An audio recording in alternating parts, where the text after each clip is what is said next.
Chapter 1 लिनसू। निवेश चाहिए, followers चाहिए। बॉस, 100 आर्केड कॉइन्स दे दो।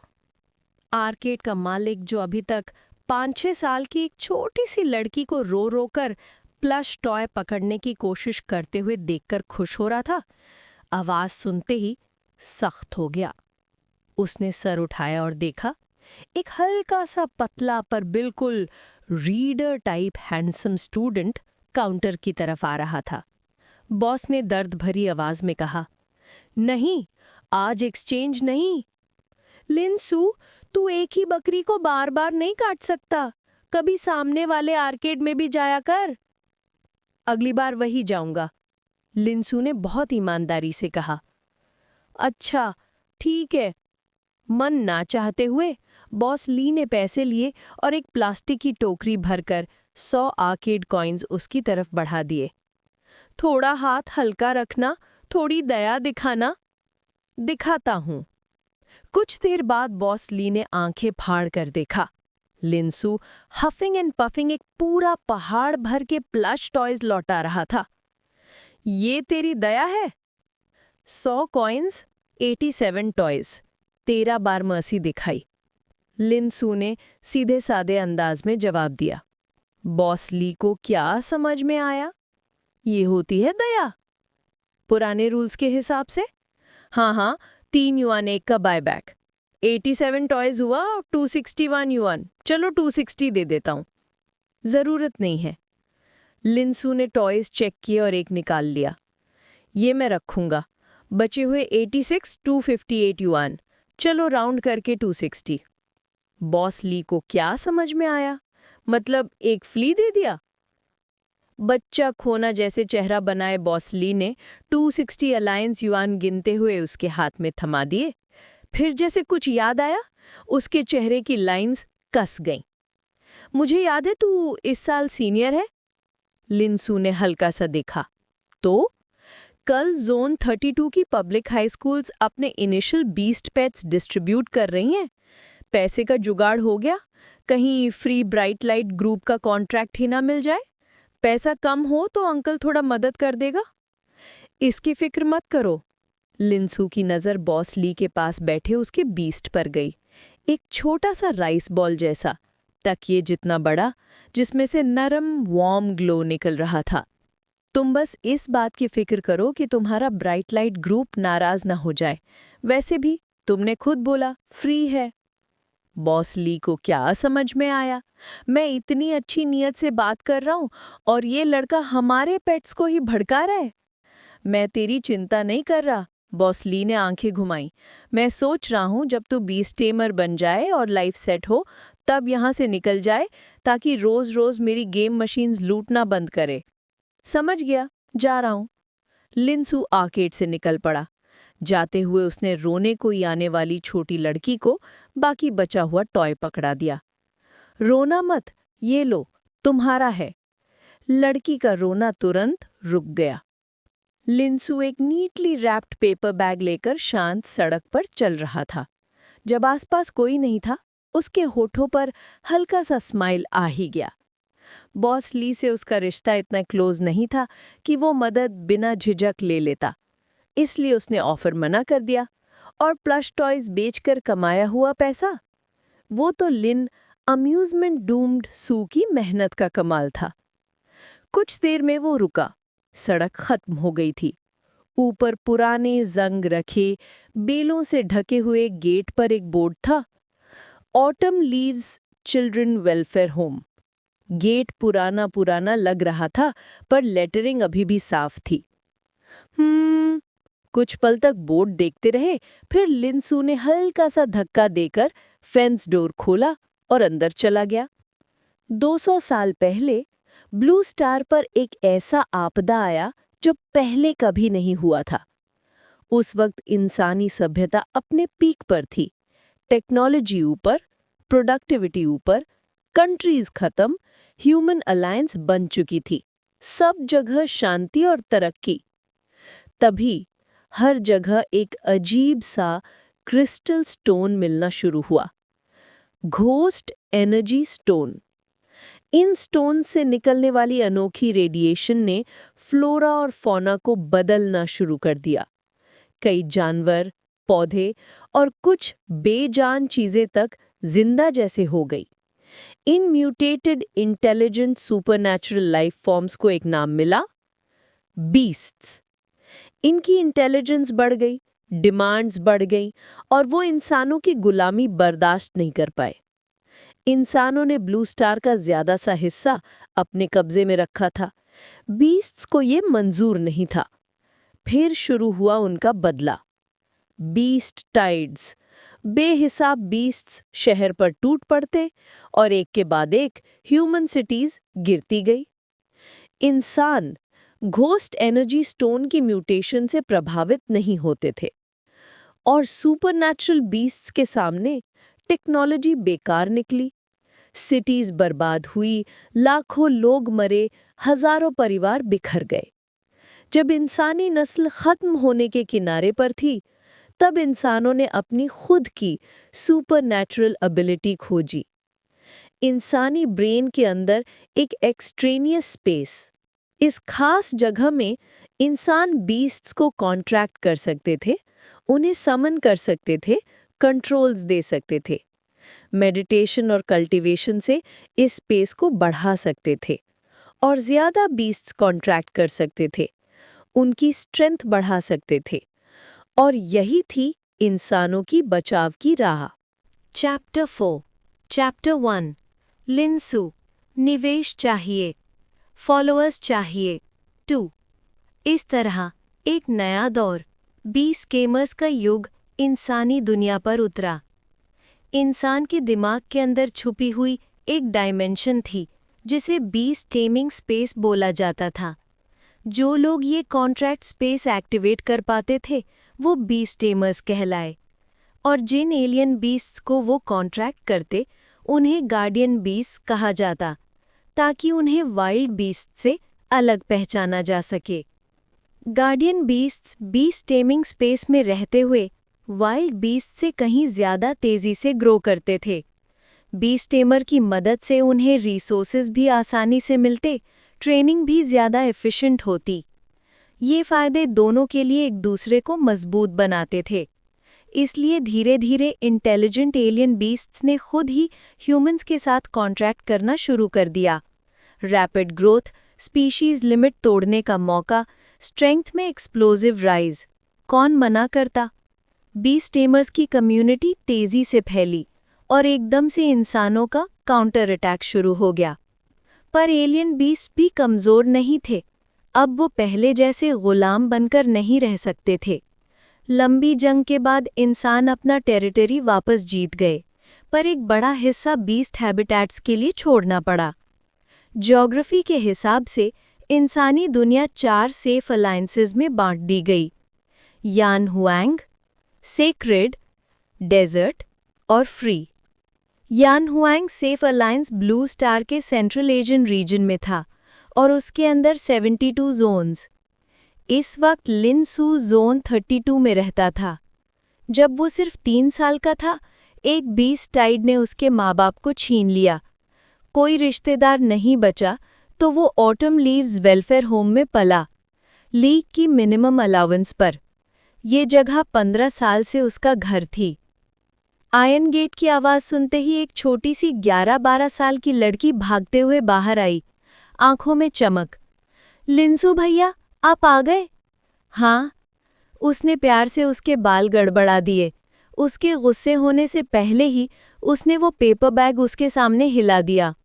टोंग टोंग, गैस करो क्या लाया हूँ? ये!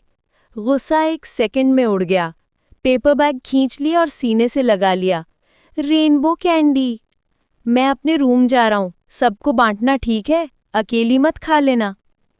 लिनसू मुस्कुराया और उसके सिर पर फिर से हाथ रखा। पता है भैया, एक एक के लिए एक। टोंग टोंग खुशी से दौड़ पड़ी। एक लिटिल रेडिश को एक मुझे, एक लिटिल मून को एक मुझे, एक ब्रदर फंग को एक मुझे। ही। अपने कमरे में बिस्तर पर लेटकर लिनसू के चेहरे पर वो उदासी आ गई जो वो बाहर कभी नहीं दिखाता था। कल इनिशियल गार्डियन बीस्ट डिस्ट्रीब्यूशन है। उसकी आंखों में हल्का सा डर, हल्का सा बेचैनी। अब वो 18 का था। उसका beast taming space first year पर स्टेबलाइज हो चुका था, मतलब वो अप्रेंटिस बीस्ट टेमर बन चुका था। पर जब तक वो एक गार्डियन बीस्ट कॉन्ट्रैक्ट नहीं कर लेता और गार्डियन बीस्ट कोऑपरेशन से सर्टिफिकेशन नहीं ले लेता, तब तक वो ऑफिशियल बीस्ट टेमर नहीं बन सकता। और ऑफिशियल बने बिना टॉप बीस्ट टेमर यूनिवर्सिटी का कोई चांस नहीं। पहले की दुनिया में जैसे आईआईटी या हार्वर्ड जाने के लिए हाई स्कोर्स चाहिए होते थे, वैसे ही बीस्ट टेमर यूनिवर्सिटीज एडमिशन के लिए गार्डियन बीस्ट की स्ट्रेंथ देखते हैं। मतलब कल जो बीस्ट मिलेगा वो डिसाइड करेगा कि लिंसू की जिंदगी किस तरफ जाएगी। एलियन बीस्ट्स स्ट्रेंथ टियर्स में डिवाइडेड थे: juvenile, elite, commander, sovereign, emperor, immortal. Total 6 tiers. हर बीस्ट जुवेनाइल टियर पर जन्म लेता, पर उनकी टैलेंट के हिसाब से उनका मैक्स ग्रोथ लिमिट डिफरेंट होता। कुछ एलीट तक ही जा पाते, कुछ सॉवरन तक और कुछ एम्परर तक भी पहुंच जाते। इनका पोटेंशियल अनुसार उन्हें 4 स्पीशीज कैटेगरी का नाम दिया गया: एलीट, कमांडर, सॉवरन, एम्परर। और हर कैटेगरी लोअर, मिडिल और अपर में डिवाइड होती। पहले एक टाइम बीस्ट टेमर्स लोग सॉवरन और एम्परर स्पीशीज भी कॉन्ट्रैक्ट कर सकते थे, पर फिर कुछ ऐसा हुआ जिसने सब उलट दिया। इमॉर्टल टियर बीस्ट्स, जिनमें रूल्स मैनिपुलेट करने की पावर होती है। डेकेड्स पहले 3 इमॉर्टल टियर बीस्ट्स ने मिलकर एक रिस्ट्रिक्शन डाल दिया: बीस्ट एलियन बैन। इस बैन के चलते कोई भी हाई स्पीशीज बीस्ट अगर इंसान से कॉन्ट्रैक्ट करता तो तुरंत मर जाता। सिर्फ एलीट और लो कमांडर स्पीशीज सेफ थे। अच्छा ये हुआ कि इंसान ने लो टियर बीस्ट्स को इवॉल्व करने के एवोल्यूशनरी पाथ्स ढूंढ लिए, वरना बीस्ट टेमर्स की जेनरेशन बर्बाद हो जाती। पर अब रिसोर्सेज बहुत स्कैर्स हो गए। नए बीस्ट टेमर्स के लिए कंडीशंस बहुत खराब। लिंसू के पास कॉन्ट्रैक्ट करने के 2 तरीके थे: एक मार्केट से पेट बीस्ट खरीदकर कॉन्ट्रैक्ट करे, दूसरा हाई स्कूल सीनियर होने के नाते इनिशियल एलोकेशन रिसीव करे। डिफरेंस: खरीदना महंगा, इनिशियल एलोकेशन चीप, सिर्फ basic breeding cost. Green eagle high school जहां लिंसू पढ़ता था, lower elite species green feathered eagle breed करता था। Seniors elite species beasts choose कर सकते थे या ग्रीन फेदर्ड ईगल, पर ग्रीन फेदर्ड ईगल की ब्रीडिंग कॉस्ट थी 12,000 लीग कॉइन्स। लिंसू के पास टोटल था 30,000 सारी जिंदगी की बचत, आर्केड में पिटाई करके कमाए हुए पैसे। 30,000 किसी भी एलीट स्पीशीज के लिए काफ़ी थे, पर ग्रीन फेदर्ड ईगल के लिए नहीं। और बिना एलीट स्पीशीज के इनिशियल बीस्ट के टॉप बीस्ट टेमर यूनिवर्सिटी में एंट्री ऑलमोस्ट इम्पॉसिबल। एकेडमिक्स में हमेशा टॉप रहने वाला लिंसू इस बात को दिल से नहीं मान पा रहा था, पर कर भी क्या सकता था। निराश सांस भरकर उसने कम्युनिकेटर उठाया। कोई मैसेज नहीं। बंद करने ही वाला था कि एक पॉपअप आया। लीग के चीफ रिसर्चर किन युनजांग ने एक बड़ी रिसर्च का ऐलान किया। Qin Yunzhang, guardian beast cooperation battle strategy के फाउंडर। लिंसू ने तुरंत क्लिक किया। न्यूज़ में लिखा था एलियन बीस्ट्स की स्पीशीज क्लासिफिकेशन नेचुरल म्यूटेशन से नहीं, ghost energy stone radiation specific templates को चूज करता है और अर्थ के फ्लोरा और फोना को उन टेम्पलेट्स में बदल देता है। यानी इवन अगर घोस्ट एनर्जी स्टोन किसी और दुनिया में होता तब भी सेम एलियन बीस्ट पैदा होते। ये रिसर्च पूरी एलियन बीस्ट साइंस को हिलाने वाली थी, पर लिंसू को क्या फायदा। उसने कम्युनिकेटर बंद कर दिया। कुछ काम का नहीं, बस सोने में ही भला था। कल इम्पॉर्टेंट दिन था। आंखें बंद करते ही नींद आ गई, पर कुछ ही देर बाद वो झटके से जाग गया। आंखें खुली ही थीं कि किसी की जोर से आवाज आई, मास्टर, मैडम, यंग मास्टर जाग गए। लिंसू, टीयर, क्यों? कब से मैं यंग मास्टर बन गया? चैप्टर 6 चैप्टर 2 अलग नसीब। इन्वेस्टमेंट्स और फॉलोअर्स की तलाश। लिन फैमिली के पेरेंट्स अभी भी लिनसू को लेके फिक्र से भरे हुए थे, जबकि दूसरी तरफ फिजिशियन ये अपने पेट बीस्ट से माइंड लिंक करके कुछ रिसीव कर रहा था। साइलेंट बेल ने जो फीडबैक भेजा, उससे उसकी आंखें थोड़ी सी फैल गई। 1 सेकंड के लिए वो हिचकिचाया, पर फिर आगे बढ़ ही गया। लॉर्ड मैडम, मेरे पेट बीस्ट ने अभी साइलेंट बेल यूज़ किया और गलती से यंग मास्टर की हालत को स्कैन कर लिया। लिनसू की माँ तुरंत घबरा गई।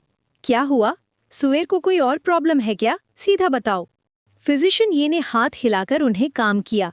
मैडम, प्लीज टेंशन मत लीजिए, कोई बड़ी प्रॉब्लम नहीं है। फिर धीरे से बोला, सिर्फ यंग मास्टर का बी स्ट्रीमिंग स्पेस शायद 2nd टियर तक पहुंच गया है। रूम एकदम डेड साइलेंट हो गया। 2nd tier? लिनसू ने धीरे से आंखें बंद की और हाई स्कूल में सिखाई गई मेडिटेशन टेक्निक चलाकर अपने बी स्ट्रीमिंग स्पेस को इंट्रोस्पेक्ट किया। जो स्पेस उसने देखी, 1 1st टियर से कई गुना बड़ी, 2 बाउंड्री मेम्ब्रेन सफेद से हल्की पीली, 3 स्ट्रक्चर स्टेबल एंड मैच्योर, बिल्कुल 2nd टियर। लगता है असली लिनसू ने पहले से ही बी स्टेमिंग स्पेस कल्टीवेट किया हुआ था। फाउंडेशन काफी अच्छा छोड़ा है। पर एक सवाल उसके दिमाग में चुभ गया। अगर 2nd टियर था तो कॉन्ट्रैक्टेड पेट बीस्ट कहाँ गया? बी स्टेमिंग स्पेस बिल्कुल खाली थी, जैसे कभी किसी पेट बीस्ट को बाइंड ही नहीं किया गया था। और फिजिशियन ये की रिएक्शन से लग रहा था कि किसी को भी नहीं पता था कि ओरिजिनल लिनसू 2nd टियर तक पहुंच चुका था। यहाँ कुछ तो गड़बड़ है। उसने आंखें खोली और चोरी चुपके पेरेंट्स को ऑब्जर्व किया। उनके चेहरों पर शॉक, कंफ्यूजन और साथ ही एक हल्का सा रिलीफ भी था। कुछ देर बाद लिनसू के फादर ने धीरी सांस ली और बोला, ठीक है फिजिशियन ये, अब आप जा सकते हैं। डॉक्टर ये ने सर झुकाकर रूम से एग्जिट ले लिया। अब कमरे में बस 3 लोग बचे, लिनसू और उसके पेरेंट्स। दोनों ने एक दूसरे को देखा, फिर लिनसू के पास आए। सुएर, उसके फादर ने हल्का सा दर्द भरी आवाज में कहा, शायद मैंने ही तुम पर ज्यादा प्रेशर डाला। तुम हमेशा बी स्टेमिंग में इंटरेस्टेड थे, पर मैंने हमेशा तुम्हें मार्शल आर्ट्स पुश किया, क्योंकि आज के ज़माने में बी स्टेमर का रास्ता बिल्कुल डाउन हो चुका है। मार्शल आर्टिस्ट के सामने सेम लेवल पर बी स्टेमर्स टिक नहीं पाते। लेकिन तुम्हारे इस एक्सीडेंट ने मुझे भी कुछ समझाया है। उन्होंने हल्का सा स्माइल दिया। चाहे बी स्टेमर, चाहे मार्शल कल्टीवेटर, अगर तुम खुश हो वही सही रास्ता है। ऊपर से अब तुम्हारा बी स्टेमिंग स्पेस अचानक 2nd टियर हो गया है, तो तुम मार्शल आर्ट्स का रास्ता वैसे भी नहीं चल सकते।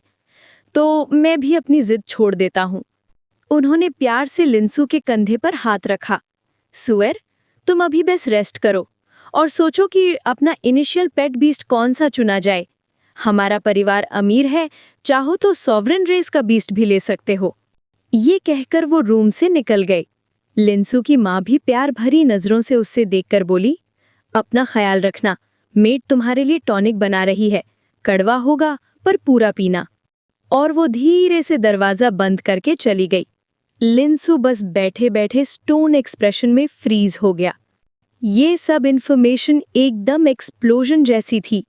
मार्शल आर्ट्स का अलग रास्ता, बी स्टेमर्स की डाउनफॉल, उसका बी taming space suddenly 2nd tier, 2nd tier होने से मार्शल कल्टीवेशन इम्पॉसिबल। इतने सारे क्वेश्चन मार्क्स तो किसी भी लिटिल बडी के दिमाग में आ जाते। तभी एक हल्की सी दरदराहट आई। यंग मास्टर, मेडिसिन रेडी है। वही छोटी मेड, 14 से 15 साल की आजी, मेडिसिन लेके अंदर आई। वही लड़की जिसने लिनसू के उठते ही पेरेंट्स को इन्फॉर्म किया था। लिनसू ने कड़वी दवा एक ही गल्प में पी ली, मुंह बिगाड़ते हुए। फिर उसने आजी से पूछा, तुम्हारा नाम क्या है? यंग मास्टर, मेरा नाम आजी है, मैं आपकी पर्सनल मेड हूँ। लड़की ने हल्की झिझक से जवाब दिया। उसे पता था कि यंग मास्टर को मेमोरी लॉस हुआ है, इसलिए वो बिल्कुल शॉक्ड नहीं थी, पर फिर भी टिमिड जरूर थी। लिनसू ने सर हिलाया। ठीक है, बैठो, कुछ सवाल है। जी। तुम्हारा कोई प्रोफेशन है क्या? मैंने आपके फादर को बुलाया था तो उन्होंने तो अपना पेट बीस्ट समन कर दिया। क्या तुम्हारे पास भी एक पेट बीस्ट है? मेड ने हल्के से सर हिलाया। यंग मास्टर, मैं बस एक मेड हूँ। पेट बीस्ट तो सिर्फ बीस्ट मास्टर्स कंट्रोल कर सकते हैं। हाँ, मेरे पास एक यार्न फाइन हैंग है, जो कि बीस्ट टेमर्स नहीं कंट्रोल करते। लिंसू को याद आया कि उसने ध्यान दिया हर बार एक यार्न फाइन हैंग था जो बड़ों के कमरे में था। मेरे बिस्तर के पास भी कई सारे होंगे।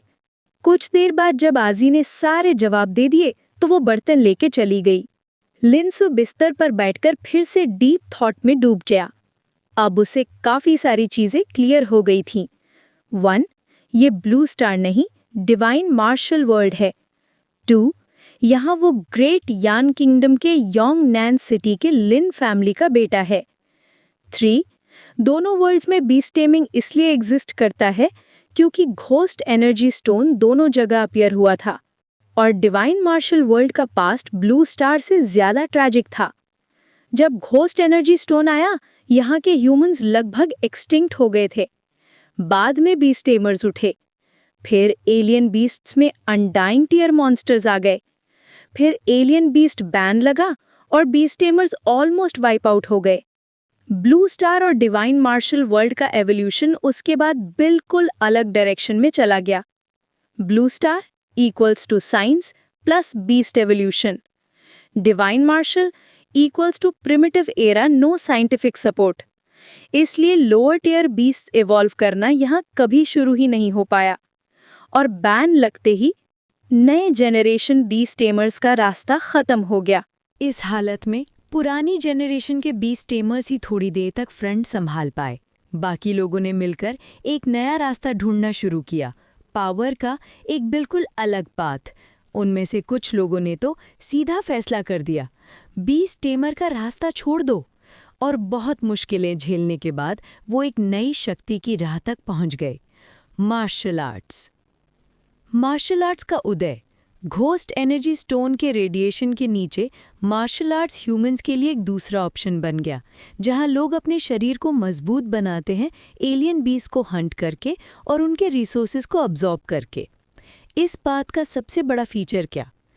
अपनी खुद की ताकत यूसेज, बीस्ट एलियन की मदद के बिना लड़ना, मॉन्स्टर को सीधा मुक्का मार के उड़ाना। और सबसे बड़ा पॉइंट, ये रास्ता बीस्ट टेमर के रास्ता के बिल्कुल उल्टा है। दोनों एक साथ नहीं चल सकते। Meridian opening realm, the point of no return. Martial arts का सेकंड रेल्म होता है मेरिडियन ओपनिंग रेल्म। यहाँ मार्शल आर्टिस्ट को अपने बॉडी के अंदर मेरिडियंस को ओपन करना पड़ता है और इन मेरिडियंस को खोलने के लिए एक चीज़ ज़रूरी है, बीस्ट टेमिंग स्पेस का पावर। लेकिन जैसे जैसे मेरिडियंस ओपन होते जाते हैं, क्या होता है? बीस्ट टेमिंग स्पेस कमज़ोर होती जाती है, फिर धीरे धीरे पूरी तरह गायब हो जाती है। मतलब अगर किसी ने मार्शल आर्ट्स का रास्ता चुन लिया, वो फिर कभी बीस्ट टेमर नहीं बन सकता। और अगर beast taming space second tier तक पहुंच जाए तो फिर उसे ड्रॉ करना मुश्किल ही नहीं, नामुमकिन हो जाता है। इसलिए सेकंड टियर बीस्ट टेमर के लिए मार्शल आर्ट्स का रास्ता वहीं पे ख़त्म। Maximum body refining realm, meridian opening, impossible. Martial arts का बढ़ता दामन। जब नई जेनरेशन के बीस्ट टेमर्स कमज़ोर होते गए, मार्शल आर्टिस्ट तेज़ी से ऊपर उठ गए। फिर ऐसे मार्शल मॉन्स्टर्स आए जो इममॉर्टल रैंक एलियन बीस्ट को भी सोलो तोड़ देते थे। सिचुएशन पूरी उलट गई। ह्यूमंस एलियन बीस्ट को दबाने लगे और आखिर में वॉर ह्यूमंस ने जीत लिया। इममॉर्टल रैंक एलियन बीस्ट को मजबूरी में एलियन बीस्ट बैन हटाना पड़ा और बैन हटते ही बीस्ट टेमर लिनिएज वापस उभरी। एवोल्यूशन और कल्टिवेशन पर रिसर्च शुरू हुई। मार्शल आर्टिस्ट की प्रोटेक्शन में बीस्ट टेमर्स फिर से उठे और हजारों सालों बाद दुनिया आज की फॉर्म में आई। आज का डिवाइन मार्शल वर्ल्ड। आज के समय में ह्यूमंस के दो प्राइमरी पाथ्स हैं, एक है बीस्ट टेमर और दूसरा है मार्शल आर्टिस्ट। पर एक ही प्रॉब्लम है, सेम लेवल का मार्शल आर्टिस्ट बीस्ट टेमर को डस्ट बना देता है। इसलिए बीस्ट टेमर्स अब मोस्टली सपोर्ट रोल में कन्वर्ट हो गए हैं। एग्जाम्पल, डॉक्टर ये हीलिंग बीस्ट कॉन्ट्रैक्ट करता है और ट्रीटमेंट्स देता है। बीस्ट टेमर्स की basic problem, body fragile, martial artist सीधा उन्हें टारगेट करता है और बीस्ट बेचारा पीछे से बेल बजाता रह जाता है और beast tamer 1 hit KO। Blue star में भी ऐसा ही था, पर वहाँ किन युनजांग ने गार्डियन बीस्ट कोऑपरेशन सिस्टम बना दिया था, एक ऐसा सिस्टम जिससे बीस्ट टेमर मार्शल आर्टिस्ट के बराबर खड़ा हो सकता था। डिवाइन मार्शल वर्ल्ड में बिल्कुल नहीं। लिंसू को इस बात का थोड़ा अफसोस हुआ। अगर ये सिस्टम मैं यहाँ रिक्रिएट कर पाऊँ तो ये मेरा गोल्डन फिंगर बन जाएगा। लिंसू की हालत। आजी ने बताया था कि ओरिजिनल लिंसू बैकयार्ड के तालाब में गिर गया था, वो भी पीते हुए, और जब निकाला गया तो सांस ही नहीं चल रही थी। महंगी मेडिसिन से जान बच गई, पर बॉडी अभी भी बहुत वीक थी। लिंसू को अभी से वीकनेस फील होने लगी थी और लेटने पर ही थोड़ा रिलीफ मिल रहा था। इस हालत में तो बीस्ट कॉन्ट्रैक्ट करना बिल्कुल पॉसिबल नहीं था। पहले रिकवरी ज़रूरी थी।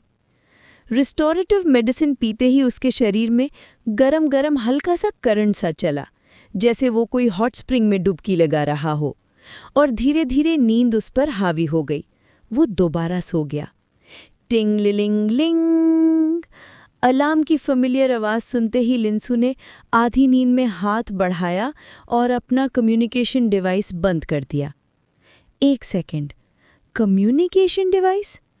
उसका हाथ हवा में फ्रीज हो गया। फिर आंखें एकदम खुल गई। रुको, मैंने तो ट्रांसिट डिवाइड किया था। चैप्टर 8, चैप्टर 3 शुए हेनकिंग, नए रीडर्स और सपोर्टर्स की तलाश। ग्रीन ईगल हाई स्कूल का साल भर का सबसे बड़ा इवेंट आ चुका था, इनिशियल बीस्ट एलोकेशन सेरेमनी। इस दिन के बाद जिस वक्त नए बैच की 12th ग्रेड स्टूडेंट्स अपना पहला बीस्ट कॉन्ट्रैक्ट कर लेते, उन्हें बीस्ट टेमिंग एसोसिएशन से ऑफिशियल बीस्ट टेमर सर्टिफिकेट मिल जाता, और इस सर्टिफिकेशन रेट से ही पूरी स्कूल की रेपुटेशन डिसाइड होती थी, बिल्कुल प्री कैटास्ट्रोफी के ज़माने के कॉलेज एंट्रेंस एग्ज़ाम रेट की तरह। जिनसे ये सेरेमनी हो रही थी वो 18 साल के फ्रेशली टर्न्ड अडल्ट्स थे और स्पेशल ब्रीडिंग एरिया के सामने खड़े होके उनकी एक्साइटमेंट कंट्रोल ही नहीं हो रही थी। Clap clap. जाओ किंगसोंग ने हाथ थपथपाकर स्टूडेंट्स का ध्यान अपनी तरफ खींच लिया। उन बच्चों को पिछले 3 साल से पढ़ा रहा था, तो उनके चेहरों को देखकर उसकी हमेशा की सख्त शक्ल पर हल्की सी मुस्कान आ गई। स्टूडेंट्स, वो बोला, अब तुम ग्रीन ईगल ब्रीडिंग एरिया के अंदर जाओगे। यहाँ तुम्हारे पास हमारे स्कूल का unique lower leading species green feathered eagle भी अवेलेबल होगा, और साथ ही 67 कॉमन एलीट स्पीशीज भी, जिसे तुम फ्री चॉइस के साथ कॉन्ट्रैक्ट कर सकते हो। थोड़ी देर रुककर उसकी आवाज़ थोड़ी गहरी हो गई। लेकिन एक बात ध्यान रखना, बीस्ट का स्पीशीज ही सब कुछ नहीं होता। टेमर और बीस्ट के बीच की कंपैटिबिलिटी बहुत ज़्यादा इम्पॉर्टेंट है। जाहिर है तुम सब पावरफुल बीस्ट चाहते हो, लेकिन याद रखना बीस्ट कोई टूल नहीं होता, वो तुम्हारी ज़िंदगी भर का पार्टनर होता है। एक बार कॉन्ट्रैक्ट हो गया तो सिर्फ मौत ही तुम दोनों को अलग कर सकती है। वो स्टूडेंट्स के बेपरवाह चेहरों को देखकर अंदर ही अंदर सांस भर के रह गया। उन्हें क्या पता, जब वो खुद स्टूडेंट था तब उसने एक हाई रैंकिंग एलीट स्पीशीज को इसलिए रिजेक्ट कर दिया था क्योंकि उसे एक स्ट्रॉन्गर ग्रीन फेदर्ड ईगल चाहिए था। रिजल्ट? कंपैटिबिलिटी 0। बीस्ट बार बार कॉन्फ्लिक्ट करता रहा, गार्डियन बीस्ट कोऑपरेशन इम्पॉसिबल, और अंत में बैटलफील्ड से निकलकर हाई स्कूल टीचर बनना पड़ा। हो सकता है स्टूडेंट्स अभी ना समझे, लेकिन अगर एक भी उसकी बात मान ले तो वो एक और ट्रेजेडी होने से बच जाती। ठीक है, सब अंदर जाओ, पूरा दिन तुम्हारे पास है। बीस्ट चूज करो, कॉन्ट्रैक्ट करो और बस ब्रीडिंग फी देकर बीस्ट का घर ले जाओ। जैसे ही उन्होंने सुना, सारे स्टूडेंट्स एकदम से भागते हुए पार्क के गेट की तरफ दौड़ पड़े, जैसे कोई बीस्ट उनसे 1 सेकंड पहले कोई और न उठा ले। जाओ किंगसोंग ने उनको देखकर सिर्फ अपना सर हिलाया। हम भी कभी इतने ही पागल थे, वो मुस्कुराया। फिर अचानक उसकी नज़र पड़ी। एक लड़का अभी भी वहीं था, गेट के पास, धीरे धीरे सोचते सोचते चल रहा था। लिंसू। टीचर को तुरंत समझ आ गया। लिंसू के बैकग्राउंड का उसे पता था। ग्रीन फेदर्ड ईगल की ब्रीडिंग फी अफोर्ड नहीं कर सकता था, शायद इलीट स्पीशीज पर ही डिपेंड करना पड़ता। और थियोरेटिकल ग्रेड्स टॉप ग्रेड होने के बावजूद ये उसके लिए ज़रूर एक चुभने वाली बात थी, इसीलिए शायद दूसरे स्टूडेंट्स की तरह एक्साइटेड नहीं था। जाओ किंग सॉन्ग ने उसके कंधे पर हाथ रखा। लिंसू, सब ठीक है? लिंसू थोड़ा झटके से रियलिटी में वापस आया। हाँ टीचर, ठीक हूँ। लेकिन असली बात तो कुछ और ही थी। Last night martial world. Linsu का दिमाग अभी भी कल रात के उस अजीब पर सच मुंह जैसी लगने वाली जर्नी में उलझा हुआ था। वो सब एक सपना था या कुछ और? जब वो स्कूल आते वक्त बस में बैठा और रैंडमली आंखें बंद करके मेडिटेट किया, तभी उसने देखा उसका बीस्ट स्पेस सेकंड ऑर्डर में अपग्रेड हो चुका था। ये सच्चाई प्रूव करने के लिए काफ़ी था। उसका वर्ल्ड क्रॉसिंग एक्सपीरियंस सपना नहीं, हकीकत थी। अब उसके सामने दो बड़े सवाल खड़े हो गए थे। एक, वो क्रॉस ओवर क्यों कर रहा है? ऑब्जर्वेशंस मिलाकर एक कंक्लूजन क्लियर था। हर बार वो सोकर ही दूसरे वर्ल्ड में जागता था, मतलब स्लीप इक्वल्स टू ट्रिगर। अगर अगली बार सोते ही चला गया मार्शल वर्ल्ड में, तो थियरी कंफर्म हो जाएगी। 2, क्या वो आगे भी क्रॉस करेगा? इसका जवाब उसके पास नहीं था, लेकिन हर पॉसिबिलिटी का इफेक्ट एनालाइज करना ज़रूरी था। वो धीरे धीरे एंट्रेंस की तरफ चलता रहा। दिमाग में एक ही बात घूम रही थी, अगर दोनों दुनिया को बैलेंस करना पड़ा तो क्या मैं कर पाऊंगा? चैप्टर 9, चैप्टर 3, शे हनकिंग, पार्ट 2। अगर फ्यूचर में क्रॉसवर्ल्ड ट्रैवल बैंड हो गया तो इस पूरे मिरेक्युलस एक्सपीरियंस का सबसे बड़ा फायदा सिर्फ एक ही होगा, उसका बीस्ट टेमिंग स्पेस का लेवल 2 पर अपग्रेड हो जाना। नॉर्मली एक लेवल 1 बी स्पेस को लेवल 2 तक पहुंचने में महीने लग जाते, लेकिन लिंसू के केस में ये एक रात में हो गया। लेवल 1 बीस्ट टेमर एक ही पेट बीस्ट कॉन्ट्रैक्ट कर सकता है, और वो भी जुवेनाइल स्टेज तक। लेवल 2 में ये काउंट बढ़ता नहीं है, लेकिन allowed maximum stage elite stage तक चली जाती है। मतलब अब लिंसू सीधा एलीट स्टेज कब कॉन्ट्रैक्ट कर सकता है। प्रॉब्लम, एलीट स्टेज कब्स की प्राइस देखकर इंसान बेहोश हो जाए।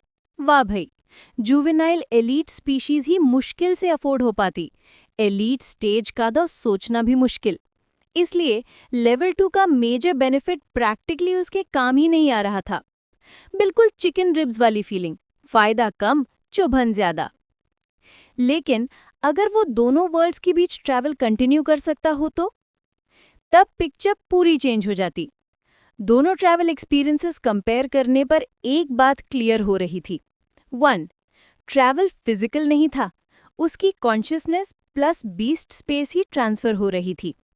बीस्ट स्पेस ब्रेन रेल में होता है, इसलिए कॉन्शियसनेस के साथ ट्रैवल करना लॉजिकल था। फिर उसके दिमाग में एक थ्योरी ब्लूम हुई। बीस्ट स्पेस लेवल अप का असली रीजन क्या था? गॉड मार्शल वर्ल्ड का लिंसू अपना बीस्ट स्पेस रखता था, ब्लू स्टार वाला लिंसू भी। जब वो ट्रैवल करके उस बॉडी में आया, ओरिजिनल सोल वैनिश हो गया, लेकिन बीस्ट स्पेस नहीं। तो बीस्ट स्पेसेस फ्यूज हो गए, और फ्यूज होते ही level 2 unlock, simple and clean. फिर एक और बड़ा सवाल, क्या उसके बीस्ट स्पेस के अंदर रखे पेट बीस्ट्स भी ट्रैवल कर सकते हैं? अगर हाँ, तो गॉड मार्शल वर्ल्ड में किसी हाई ग्रेड स्पीशीज का कब कॉन्ट्रैक्ट करो, बीस्ट स्पेस में स्टोर करो, ब्लू स्टार लाओ, 0 रिस्ट्रिक्शंस, 0 एलियन बीस्ट बैन। इसका रिजल्ट क्या? Top tier starter beast plus monster level advantage. अगर ये थ्योरी सच हुई तो मल्टीवर्ल्ड ट्रैवल ही उसका असली गोल्डन फिंगर बन जाएगा। इस थॉट के बाद इनिशियल पेट बीस्ट एलोकेशन की इंपॉर्टेंस 0, इसलिए पूरे रास्ते उसका माइंड वॉन्डरिंग मोड में था। जाओ चांग सॉन्ग ने उसका ब्लैंक एक्सप्रेशन देखा तो उसे शक हुआ, ये लड़का ठीक तो नहीं लग रहा, टीचर ने सोचा। लेकिन जब लिंसू ने सिर्फ ये बोला कि मैं ठीक हूं टीचर, तो उन्होंने ज्यादा प्रेशर नहीं डाला। इनिशियल पेट बीस्ट कितना इंपॉर्टेंट होता है ये तुम जानते हो। ग्रीन फेदर्ड ईगल ना मिले तो भी सोच समझकर चूज करना। जी टीचर, थैंक यू, लिंसू ने जेन्युइनली जवाब दिया। वर्ल्ड ट्रैवल की न्यू पॉसिबिलिटीज के चलते उसकी प्रायोरिटी चेंज हो चुकी थी। फिर भी टीचर के कंसर्न ने उसका दिल नहीं छोड़ा। Breeding garden area. Gate cross करते ही एक ह्यूज जू लाइक एरिया ओपन हुआ। अलग अलग जोन्स, अलग अलग टेरेन्स, हर बीस्ट स्पीशीज के नेचुरल हैबिटेट जैसी एनवायरनमेंट्स। यहाँ के पेट बीस्ट्स फ्रेंडली होते हैं, इसीलिए कोई फेंसिंग, कोई डेंजर नहीं। स्टूडेंट्स फ्रीली अंदर जाके कब से इंटरैक्ट कर सकते थे टू फाइंड देयर पार्टनर। लिंसू एक बेंच पर बैठ गया। बीस्ट ढूंढने की कोई जल्दी नहीं, दिमाग में बस एक ही कैलकुलेशन चल रहा था। अगर वो क्रॉसवर्ल्ड ट्रैवल कर सकता है तो यहाँ के एलीट स्पीशीज का क्या फायदा? सीधा गॉड मार्शल कॉन्टिनेंट जाके हाई ग्रेड कब कॉन्ट्रैक्ट करेगा? लेकिन अगर ट्रैवल नहीं हुआ तो इनिशियल पेट बीस्ट मिस हो जाएगा, मार्केट में खरीदना इम्पॉसिबल और बीस्ट टेमर यूनिवर्सिटी की एनरोलमेंट भी छूट जाएगी। High reward but super high risk. कोई कॉम्प्रोमाइज सोल्यूशन होना चाहिए, वो सोच में डूब गया। मियाओ, एक सॉफ्ट स्वीट सी कॉल ने उसका ध्यान तोड़ा। उसने साइड में देखा और उसकी आंखें चमक उठी। एक snow white long head kitten, neck के आसपास फ्लफी वाइट फर कॉलर जैसी मेन, आइसी ब्लू आंखें, फोरहेड पर छोटा सा आइस क्लाउड पैटर्न और एक स्लेंडर कर्ल होती हुई टेल। वो स्पीशीज जिसे देखकर कोई भी पिघल जाए। Snow trace light, high level elite race, ice attribute. ये स्पीशीज पहले तिब्बतन स्नोई प्लेन्स में फाइंड हुई थी और फिर यानहुआंग अलायंस में स्प्रेड हो गई। लिंसू इस कैट को देखकर सच में खुश हो गया। इतनी ब्यूटीफुल, इतनी सॉफ्ट, एकदम चार्मिंग। और शौक इस बात का हुआ कि ये स्नो ट्रीज लाइट बिल्कुल शाय या अलूफ नहीं थी। नॉर्मली ये स्पीशीज बहुत कॉशियस होती, लेकिन ये छोटी फर बॉल तो आंख मिलाते ही वॉडलिंग स्टेप्स में उसकी तरफ आ गई। स्नो ट्रेस लाइट, ह्यूमन पेट में प्लीज।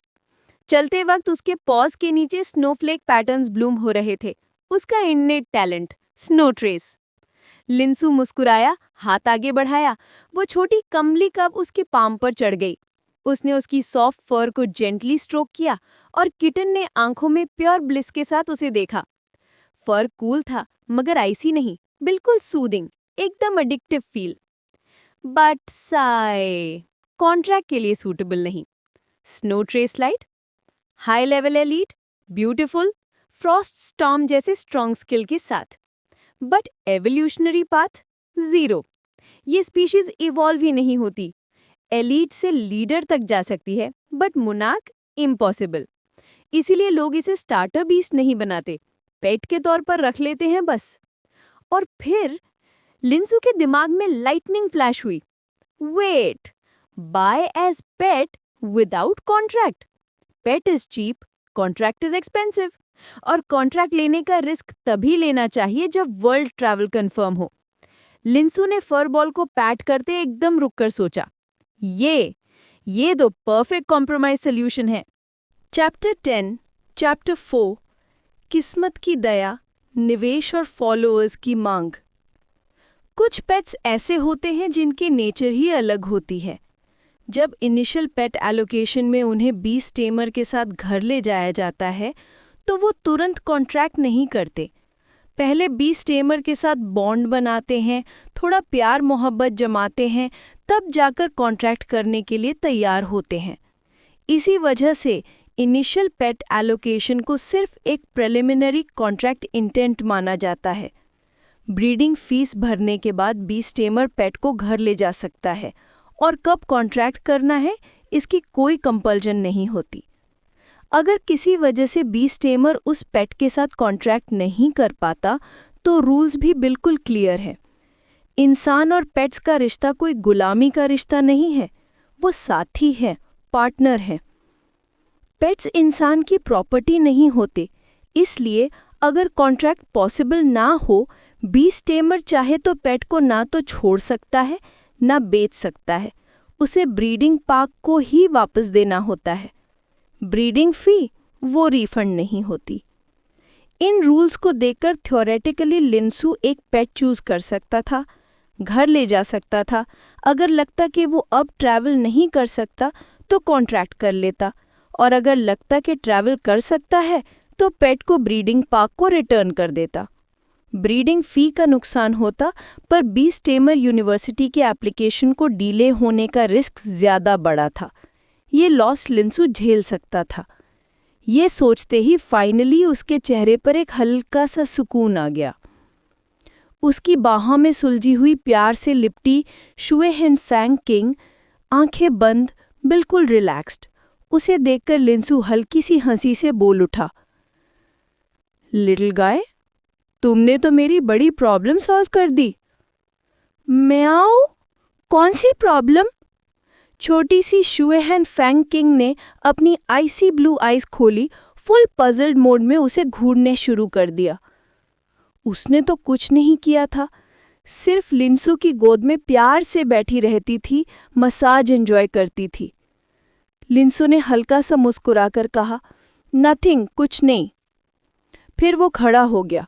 अब टाइम था अपना इनिशियल पेट ढूंढने का। हाँ, शायद वो पेट कॉन्ट्रैक्ट ना भी करे, पर ये ज़रूरी भी नहीं था। पहले से ही उसे सोच समझकर चूज़ करना था।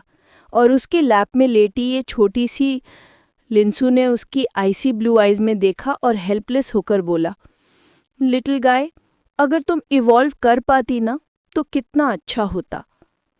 उसे ये शुएहन किंग बहुत पसंद थी। अगर ये इवॉल्व करके अपनी स्पीशीज़ की लीडर बन पाती तो लिंसू इसे ही अपना सेकंड चॉइस बना लेता। पर प्रॉब्लम सिंपल थी, शुएहन किंग के natural ceiling high elite species level पर ही अटक जाती थी, आगे नहीं बढ़ सकती थी। इसलिए उसके कल्टीवेशन वैल्यू बहुत लो थी। लिंसू की बात समझकर छोटी सी शुएहन किंग ने अपनी आंखें झपकाई और धीरे धीरे उसका एक्सप्रेशन उदास होने लगा। सिर झुक गया। रिजेक्टेड फील हुआ। उसके ड्रूप हुए कान और डल होती आंखें देखकर लिंसू को दिल में एक चुभन सी हुई। वो तुरंत उसे जेंटली समझाते हुए बोला, अरे लिटिल गाय, रोत मत, मैं तुम्हें पहले घर छोड़ देता हूँ। शुएहन किंग ब्रीडिंग एरिया यहाँ से काफ़ी दूर था। उसे पता भी नहीं था ये छोटी कैसे स्नीक करके निकल आई। लिंसू के घर छोड़ने वाले वर्ड सुनते ही छोटी का मूड थोड़ा बेटर हो गया। उसने उसका हाथ रब किया और हल्की सी आवाज़ निकाली, म्याऊ, मतलब ठीक है। उसका मूड थोड़ा स्टेबल देखकर लिंसू ने रिलीफ की सांस ली। मैप चेक करके छोटी को सूत करते हुए वो ब्रीडिंग एरिया की तरफ चल दिया। 5 मिनट बाद लिंसू शुएहन किंग ब्रीडिंग एरिया के एंट्रेंस पर पहुंच चुका था। रास्ते भर वो उसे प्यार से मनाता रहा, 2 जोक्स भी सुनाए। समझ आया कि नहीं पता नहीं, पर मूड तो सही हो गया था। अंदर स्टूडेंट्स की कमी नहीं थी। यहाँ तो और जगहों से ज़्यादा क्राउड था, लेकिन ज़्यादातर स्टूडेंट्स लड़कियाँ थीं। पेट चूज़ करने नहीं, बल्कि कैट पेटिंग के लिए आती थीं। शुएहन किंग क्यूट भी तो बहुत थी, नॉर्मल ही था। लिंसू ने अराउंड का नज़ारा छोड़ा और अपनी बाहों में लेटी हुई छोटी को देखा। ओरिजिनली प्लान ये था कि इसे यहाँ रखकर वो अपना पेट ढूंढने चला जाएगा, पर ये छोटी तो घर आकर भी छोड़ने के मूड में नहीं थी, बिल्कुल चिपकी हुई थी। लिंसू भी हेल्पलेस। इस सिचुएशन में स्टाफ का हेल्प लेना ही ऑप्शन था। पास में एक यंग लेडी थी, glasses, soft and quite look और स्टाफ बैज भी लगा हुआ था। लग रहा था वो किसी को ढूंढ रही है। लिंसू तुरंत उसके पास गया। Excuse me? लेडी ने मुड़कर लिंसू को देखा, फिर उसकी नज़र उसके हाथ में शुएहन किंग पर जाके टिक गई और तुरंत उसके चेहरे पर एक ब्राइट सरप्राइज स्माइल आ गई। च्यूचू, फाइनली मिल गई तुम। च्यूचू, शायद यही इसका नाम था। उसकी गोद में गोली सी बनी ये फ्लफी सी बॉल को देखकर लिंसू को लगा नाम परफेक्टली सूट करता है। च्यूचू ने भी उस लड़की को देखते ही मूड ब्राइटन कर लिया। लिंसू की बाहों से उछड़े हुए छोटा सा पॉ हिलाते हुए उस लड़की को ग्रीट किया। चूचू। लेडी ने चूचू को स्मूथ मोशन में उठा लिया और प्यार से कडल करने लगी, पूरे स्मिटन लुक में। थोड़ी देर बाद उसे याद आया कि एक स्ट्रेंजर भी यहाँ खड़ा है। चीक्स हल्का सा रेड हुए, एक सॉफ्ट कफ। फिर वो लिंसू की तरफ देखकर बोली, हेलो, मैं उक्स जिया हूँ, शुएहन किंग ब्रीडिंग एरिया के ब्रीडर। आपने चूचू को कहाँ से फाइंड किया? वो round corner horse of fire cloud dog breeding area के बीच वाले कॉरिडोर में मिला था। लिंसू ने अपनी उस वक्त की पोजीशन याद करके जवाब दिया, फायर क्लाउड डॉग। सूजियाजिया का एक्सप्रेशन एकदम कॉम्प्लिकेटेड हो गया। उसने अपनी बाहों में बैठे क्यूक्यू को देखा, थोड़ी सी हेल्पलेसनेस के साथ। तुम छोटे शैतान! फायर क्लाउड डॉग शब्द सुनते ही क्यूक्यू का पूरा बॉडी लैंग्वेज बदल गया। बैक थोड़ा आंच, फर एकदम खड़ा। म्याऊ! मैं फायर क्लाउड डॉग्स के साथ एक आसमान शेयर नहीं करता।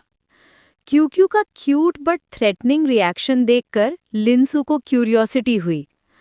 क्या क्यूक्यू का वहां मिलना फायर क्लाउड डॉग से रिलेटेड है? बिल्कुल। सूजियाजिया ने क्यूक्यू को देखा, एक्सप्रेशन थोड़ा अजीब हो गया। अंदाजा सही लगा हो तो ये उनसे फाइट करने गई होगी। फाइट! लिंसू का इंटरेस्ट तुरंत जागा। उस क्यूट क्लिंगी सॉफ्ट सी श्वेहेन किंग को फाइट से जोड़ना मुश्किल लग रहा था। हाँ बिल्कुल, ice versus fire, cat versus dog के चलते नेचुरल क्लैश होता है, पर क्यूक्यू जैसे को फाइट इनिशिएट करते सोचना भी रेयर था। सूजियाजिया ने एक्सप्लेन करना शुरू किया। पिछले साल fire cloud dog breeding area में एक बहुत ही स्पेशल, बहुत ही इरिटेटिव फायर क्लाउड डॉग आया था। ब्रीडर्स ने चेक किया तो पता चला उसका टेम्परामेंट एक्सट्रीमली इरिटेबल है, बिल्कुल अबनॉर्मल। इसीलिए डिस्कशन के बाद उसे अलग से सॉलिटरी ब्रीडिंग में रखा गया। पर पता नहीं कैसे हमारी थोड़ी सी चूक से वो भाग निकला। सूजियाजिया ने क्यूक्यू के हेड को रब किया और नरमी से साय किया।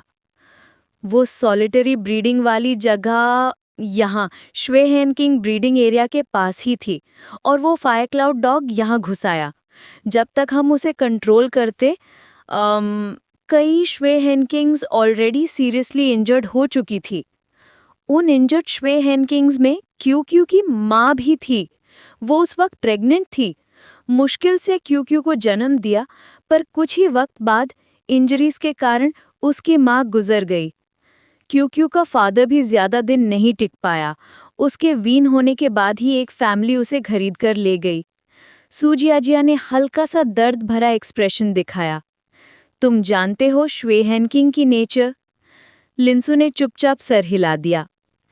श्वेहेन किंग कब्स माँ के साथ रहते हैं। फादर वीनिंग तक साथ रह जाए तो वो ऑलरेडी रिस्पॉन्सिबल माना जाता है, पर क्यूक्यू के लिए तो कोई नहीं था। उसकी माँ मर गई, उसका फादर ले जाया गया। छोटी सी क्यूक्यू को बचपन से ही खुद संभालना पड़ा। ये सोचकर लिंसू के दिल में एक अजीब सी चुभन हुई। शायद उसके पास्ट और क्यूक्यू के पास्ट में कुछ मिलता जुलता था, इसीलिए उसका क्यूक्यू के लिए अफेक्शन और बढ़ गया। सूजियाजिया ने बढ़त जारी रखी। ब्रीडिंग एरिया हर बीस्ट को अलग से फीड नहीं कर सकता, सबको साथ में छोड़ा जाता है। फूड के लिए compete करो, इसी से उनके कॉम्बैटिवनेस भी ट्रेन होती है। बाकी श्वेहेन किंग कब्स को माँ बाप प्रोटेक्ट करते हैं, उन्हें ज्यादा फूड मिल जाता है, पर क्यूक्यू के पास कोई नहीं था। इसीलिए हमें क्यूक्यू को अलग से ब्रीड करना पड़ा। तुमने नोटिस किया क्यूक्यू का टेम्परामेंट बाकी सब श्वेहेन किंग्स से अलग है। इसके लिए हमारा स्पेशल फूड देना उसे फेवरेटिज्म लगता था। धीरे धीरे ये अपनी स्पीशीज से ज्यादा ह्यूमंस के करीब हो गई।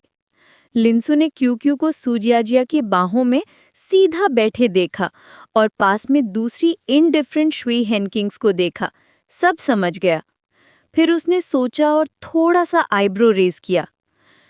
तो वो इरिटेबल फायर क्लाउड डॉग का क्या हुआ और क्यूक्यू उससे फाइट करने क्यों जाती है, जब ये तो तब पैदा भी नहीं हुई थी? सूजियाजिया ने सॉफ्ट लाफ किया। जब वो दूसरे बीस को अटैक कर रही थी तो ऑब्वियसली हम उसे ब्रीडिंग एरिया में नहीं रख सकते। उसे ट्रीटमेंट सेंटर भेज दिया गया। और क्यूक्यू ने ये सब खुद एक्सपीरियंस नहीं किया, पर उसके फादर ने उसे ज़रूर बताया होगा। तो बचपन से ही क्यूक्यू के दिल में फायर क्लाउड डॉग्स के लिए नफरत जम गई। इसीलिए आज तक fire cloud dog breeding area में फाइट करने जाती रहती है। थैंकफुली वहाँ के ब्रीडर्स ये सब जानते हैं। हर बार क्यूक्यू के बराबर का फायर क्लाउड डॉग फाइट के लिए दे देते हैं। फाइट ट्रेनिंग जैसे हो जाता है। क्यूक्यू ने तुरंत अपना बॉडी ट्विस्ट किया, फुल कंप्लेंट मोड में। म्याऊ म्याऊ, मैं हर बार जीतती हूँ, फायर क्लाउड डॉग्स कुछ नहीं है। अच्छा बाबा, क्यू क्यू बेस्ट है। सूजियाजिया हंस पड़ी, फिर लिंसू की तरफ देखकर पूछा, तो क्या तुम क्यू क्यू को ले जाना चाहोगे? वो इतना सब डिटेल इसलिए बता रही थी क्योंकि उसने क्लियरली देखा लिंसू को क्यू क्यू पसंद आ गई थी, और जब लिंसू उसे गोद में लेकर आया था तब क्यू क्यू का रिएक्शन भी काफी पॉजिटिव था। हाँ, वो क्यू क्यू से बहुत प्यार करती थी, चाहते हुए भी नहीं चाहती थी कि क्यू क्यू यहाँ से चली जाए।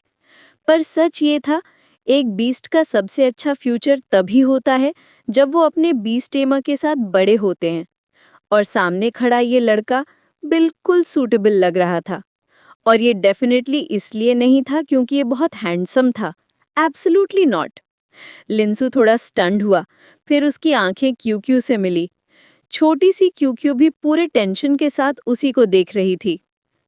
ट ट ट दोनों की आंखें कुछ लम्हे तक तकती रहीं, और फिर लिंसू के चेहरे पर एक वार्म, जेंटल, रेडिएंट स्माइल फैल गई।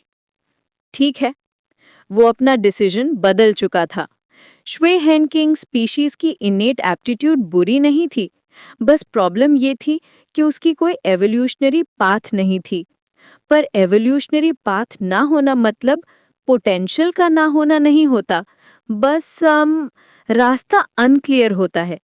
शायद नए तरीके से इवॉल्व करने का चांस भी हो सकता है, और लिंसू तैयार था क्यू क्यू के साथ ये रास्ता ढूंढने के लिए। चैप्टर 12, चैप्टर 4, किस्मत का रिश्ता, इन्वेस्टर्स एंड फॉलोअर्स वांटेड 3। मुश्किल था, बहुत ही मुश्किल। अलायंस कंट्रीब्यूशन पॉइंट से ही पता चल जाता था कि एक नई एवोल्यूशनरी पाथ डिस्कवर करना कितना टफ होता है। शुए हेनकिंग जैसे पॉपुलर पेट का तो वैसे भी बहुत रिसर्च हो चुका था। स्कॉलर्स ने सालों से उसकी एवोल्यूशन टाइप ढूंढने की कोशिश की थी, पर आज तक कोई रिजल्ट नहीं। इसका मतलब सिर्फ 2 हो सकता था, या तो शुए हेनकिंग की एवोल्यूशन पाथ बहुत ही ज़्यादा डिफ़िकल्ट थी, या फिर शायद एग्जिस्ट ही नहीं करती। पर लिंसू के लिए इससे क्या फ़र्क पड़ता था? उसके दिमाग में क्यू क्यू के साथ गुजारे छोटे छोटे पल फ्लैश होने लगे। शूजियाजा ने क्यू क्यू के ओरिजिन्स के बारे में जो बताया था वो भी याद आ गया। चाहे दोनों का साथ ज़्यादा पुराना नहीं था, पर लिंसू के दल ने एक बात क्लियरली डिसाइड कर ली थी। वो इस छोटे अडोरेबल साथी को अपने साथ ले जाना चाहता था। वो इस क्यूट से फुटबॉल के साथ लड़ना चाहता था, सफ़र करना चाहता था, जिसने इतने कम टाइम में उसके साथ एक जैसा रिश्ता, एक जैसी किस्मत शेयर कर ली थी। अगर वो दूसरी दुनिया नहीं जा पाया तो क्यू क्यू ही उसका पहला कॉन्ट्रैक्टेड पेट बीस्ट होगा। अगर जा पाया और बेहतर बीस्ट टेमन यूनिवर्सिटी मिल गई, तब भी वो क्यू क्यू को कभी नहीं छोड़ेगा। उसका beast taming space already 2nd tier तक लेवल अप हो चुका था। टियर 3 पर पहुंचते ही 2nd कॉन्ट्रैक्टिंग स्लॉट मिल जाएगा, और वो स्लॉट भी क्यू क्यू का ही होगा। और क्या पता, दूसरी दुनिया में किसी ने शुए हेनकिंग की एवोल्यूशन पाथ ऑलरेडी डिस्कवर कर भी हो। लिंसू ने धीरे से हाथ बढ़ाया, नर्वस सा एक्सप्रेशन चेहरे पर। क्यू क्यू, क्या तुम मेरे साथ चलना चाहोगे? पैट। क्यू क्यू ने अपना छोटा सा पॉल लिंसू के पाम पर रखा और एक डैज़लिंग सी आइस फ्लावर तुरंत ब्लूम हो गई। मैओ, विलिंग। क्यू क्यू, हम घर आ गए हैं, लिंसू ने वेलफेयर होम के बाहर खड़े होते हुए कहा। उसने क्यू क्यू का सिर प्यार से रफल किया। थोड़ी देर में तुम्हें वो नया फीड ब्लॉक दूंगा जो मैं लेकर आया हूं, देखना तुम्हें पसंद आता है या नहीं। क्यू क्यू लिंसू के आर्म से झांकता हुआ क्यूरियस नज़रों से आसपास देखने लगा। मैओ मैओ, होम, टेस्टी। मैं कैटनिप फ्लेवर लेकर आया था। सेल्स पर्सन कह रहा था कि शुए हेनकिंग को ये बहुत पसंद होता है। पता नहीं सच है या नहीं। मैओ, कैटनिप, लगता है सच ही होगा। हंसते हुए दोनों घर की तरफ चल पड़े। फीड कॉस्ट पे करना काफ़ी स्मूथली हो गया। शुए हेनकिंग का फीडिंग कॉस्ट था 12,000 अलायंस कॉइन्स। उसके बाद लिंसू ने क्यू क्यू के लिए कुछ फीड ब्लॉक्स भी लिए और अपनी 30,000 की सेविंग्स का आधा खर्च कर दिया। पेट्स नॉर्मल फूड भी खा सकते थे, लेकिन फीड ब्लॉक्स स्पेशली न्यूट्रिएंट्स के लिए बनाए जाते थे, ग्रोथ और डेवलपमेंट के लिए। डाउनसाइड सिर्फ एक, बहुत महंगा। एक feed block equal to 1 meal. Price 50 coins plain, catnip जैसे स्पेशल फ्लेवर 60। और इनके ऊपर एनर्जी क्यूब्स, सबसे बेसिक भी 500 से शुरू। गरीब होने के बावजूद लिंसू अपने पेट पर कंजूसी नहीं कर सकता था, इसलिए उसने दांत भींचकर 50 फीड ब्लॉक्स एक साथ ले लिए। वेलफेयर होम के बच्चे ऑलरेडी एक्साइटेड थे, क्योंकि आज इनिशियल पेट बीस्ट्स डिस्ट्रीब्यूट होने वाले थे। लिंसू को क्यूक्यू के साथ देखते सब उसके पास भाग आए। कौन सा बच्चा ऐसे अडोरेबल शुए हेनकिंग का रेजिस्ट कर सकता था। लिंसू ने क्यूक्यू को उनके साथ खेलने दिया। अच्छी बात यह थी कि क्यूक्यू का नेचर ही फ्रेंडली था, किसी को नाराज करने का सवाल ही नहीं उठता। आज ट्रेनिंग का दिन नहीं था, सिर्फ बॉन्डिंग। पूरे दिन एक साथ बिताने के बाद दोनों का कनेक्शन और स्ट्रांग हो चुका था।